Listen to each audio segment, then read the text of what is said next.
राजेश एक होनहार लेकिन आलसी छात्र था।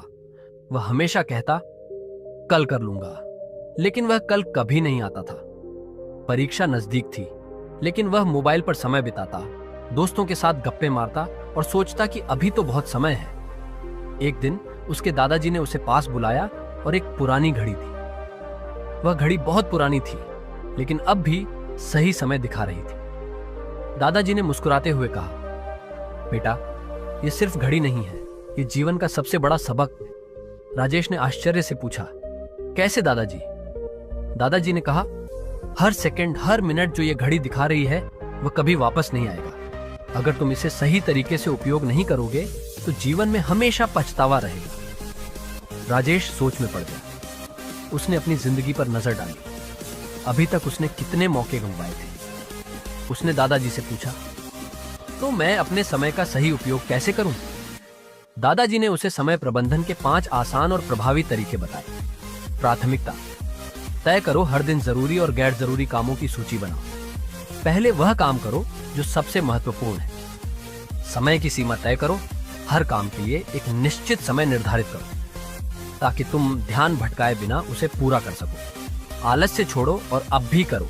नीति अपनाओ, कल कर लूंगा की आदत छोड़कर जो भी काम जरूरी है उसे तुरंत करना शुरू करो। ध्यान भटकाने वाली चीजों से दूर रहो। मोबाइल, सोशल मीडिया और टीवी पर समय बर्बाद करने से बचो। पढ़ाई या काम करते समय इनसे दूरी बनाओ। अपने समय का हिसाब रखो। हर दिन सोने से पहले सोचो कि तुम्हारा दिन कैसा गुजरा, कौन से काम पूरे हुए और कहां समय बर्बाद हुआ। इससे अगले दिन को और बेहतर बना सकते हो। राजेश ने दादाजी की बातें दिल से लगा ली।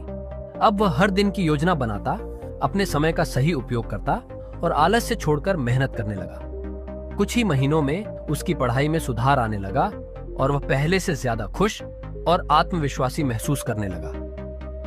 शिक्षा। समय एक बार चला गया तो वापस नहीं आता, इसलिए इसे सही तरीके से उपयोग करना सीखो, तभी सफलता तुम्हारे कदम चूमेगी। सफलता उन्हीं को मिलती है जो समय की कीमत समझते हैं। आलस्य का असर। रवि 22 साल का एक युवा अपने बिस्तर पर लेटा हुआ है।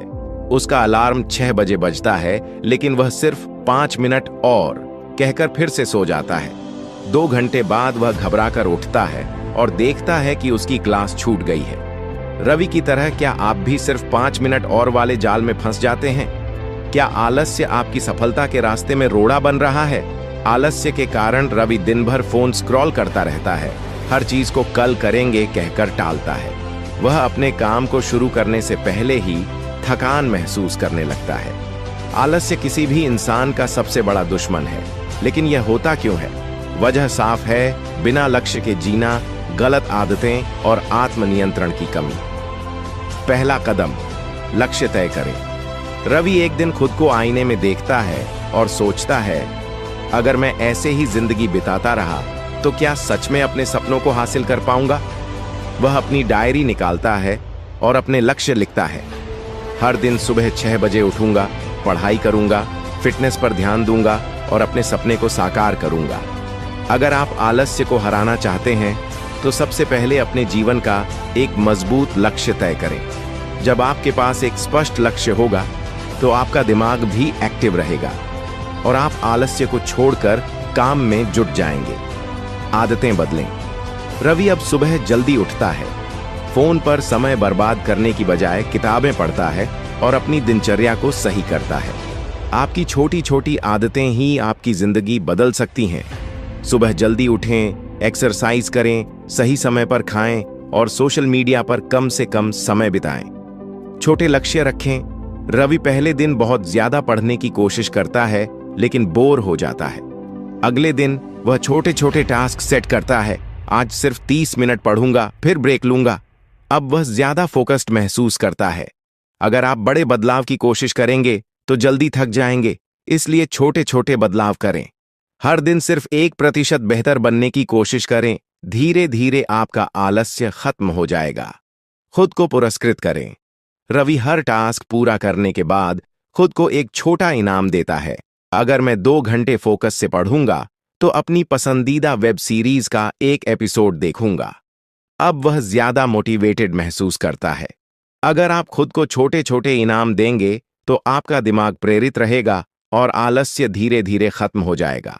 आलस्य पर जीत और सफलता की ओर पहला कदम। कुछ महीने बाद रवि की जिंदगी बदल चुकी है।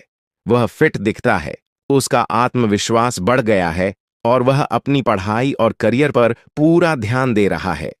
याद रखें, आलस्य सिर्फ एक आदत है जिसे बदला जा सकता है। अगर रवि बदल सकता है तो आप भी बदल सकते हैं। आज ही पहला कदम उठाइए, क्योंकि वक्त किसी का इंतजार नहीं करता।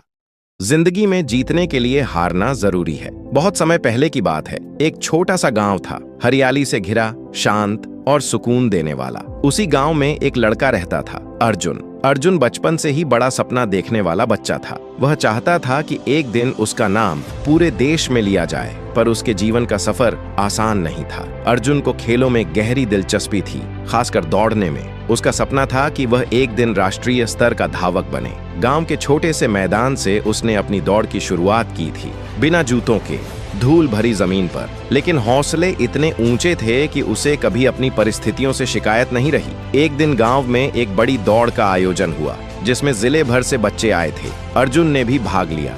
उसने पूरी जान लगा दी, पर जब दौड़ खत्म हुई तो वह चौथे स्थान पर रहा।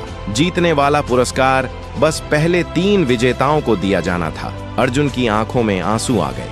भीड़ में खड़े उसके पिता ने देखा, मगर मुस्कुराते हुए पास आए और कंधे पर हाथ रखकर कहा, बेटा, हार से मत घबराओ। हार तो एक दर्पण है जो तुम्हें तुम्हारी कमियां दिखाता है, और कमियां जानकर ही असली जीत की तैयारी होती है। अर्जुन ने सिर झुका लिया, पर उस दिन पहली बार उसे एहसास हुआ कि हार कोई अंत नहीं है, बल्कि एक शुरुआत है। उसके बाद अर्जुन ने खुद को बदलना शुरू किया। वह रोज सुबह सूरज उगने से पहले उठता, नंगे पांव मैदान में दौड़ता, अपने खान पान का ध्यान रखता और दिन के हर घंटे को अपनी ताकत बढ़ाने में लगाता। उसने खुद से एक वादा कर लिया था, मैं हार को अपनी ताकत बनाऊंगा। लेकिन सफर आसान नहीं था। अगली कई प्रतियोगिताओं में भी वह कभी तीसरे कभी चौथे नंबर पर आता। हर हार के बाद लोग उसका मजाक उड़ाते, अरे छोड़ दे ये सपना, ये तेरे बस की बात नहीं। लेकिन अर्जुन ने सबकी बातों को अनसुना किया। वह जानता था कि हर हार उसके अंदर कुछ नया सीखा रही है। हर गिरावट के बाद वह और मजबूत होकर उठता। फिर एक दिन वह मौका आया जिसका उसे बरसों से इंतजार था। जिले का सबसे बड़ा स्पर्धा, जहां विजेता को सीधे राज्य स्तर की प्रतियोगिता में भेजा जाना था। अर्जुन ने खुद को पूरी तरह झोंक दिया। जब दौड़ शुरू हुई तो वह पूरे आत्मविश्वास के साथ दौड़ा। उसने अपनी सांसों को काबू में रखा, अपने कदमों को जमीन से बात करते हुए आगे बढ़ाया, और इस बार जैसे ही फिनिशिंग लाइन आई, अर्जुन सबसे पहले उस पर पहुंचा। पूरा मैदान तालियों से गूंज उठा। भीड़ में उसके पिता की आंखें नम थीं। अर्जुन के चेहरे पर खुशी के आंसू थे। वह जानता था यह जीत अचानक नहीं आई थी, यह उन तमाम हारों का, उन अनगिनत गिरने और उठने का नतीजा थी। उस दिन अर्जुन ने मंच पर ट्रॉफी लेते समय जो शब्द कहे, वे हर किसी के दिल में घर कर गए। अगर मैं कभी हारता नहीं तो मैं कभी जीतने की कीमत नहीं समझता।